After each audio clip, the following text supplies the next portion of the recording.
bring home a new pet, as the mom, you do it with consideration for how it's going to blend into the family, and that's not just your existing pet. We have a dog already, Oscar, but the decision to get a new dog, Riley, and bringing home a second dog took a lot of thought because it's twice the work as far as taking care of the pets, but more importantly, it becomes another person in many ways to combine into the whole element of the family. My earliest memory of Riley is actually when the day we actually got him, because I was there with my friend, and it was the day after we got back from the beach, and we went to go pick him up, and he was so small in the way that you could pretty much like hold him in both your palms together. Riley was our last dog who we just lost, and he was a good dog. He was a smart dog. I definitely got close to him, and when we lost him, it was a sad time. Riley was our devil dog. I mean, I think he had, I don't think he was bipolar, but I think he was a Gemini. He had two personalities for sure. There was the sweet, adorable, just cuddly dog, and then there was the little terror. But, you know, sometimes the little terror side of him was kind of funny. What I loved about him the most was he did let us put costumes on him sometimes.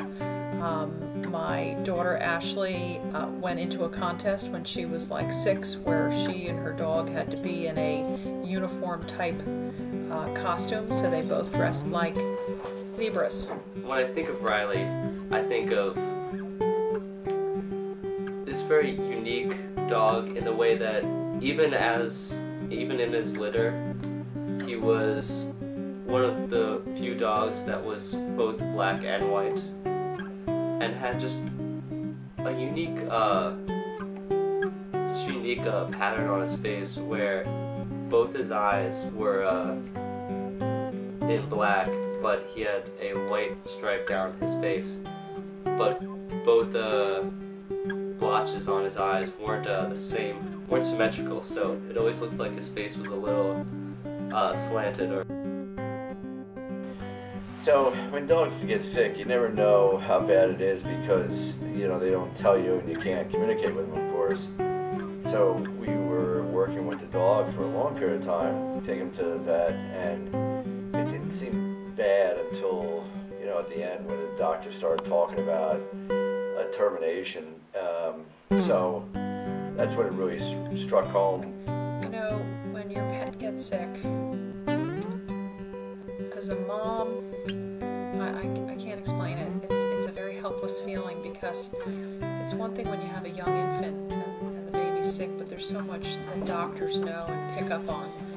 When a pet gets sick, it's a horrible feeling because they can't talk to you.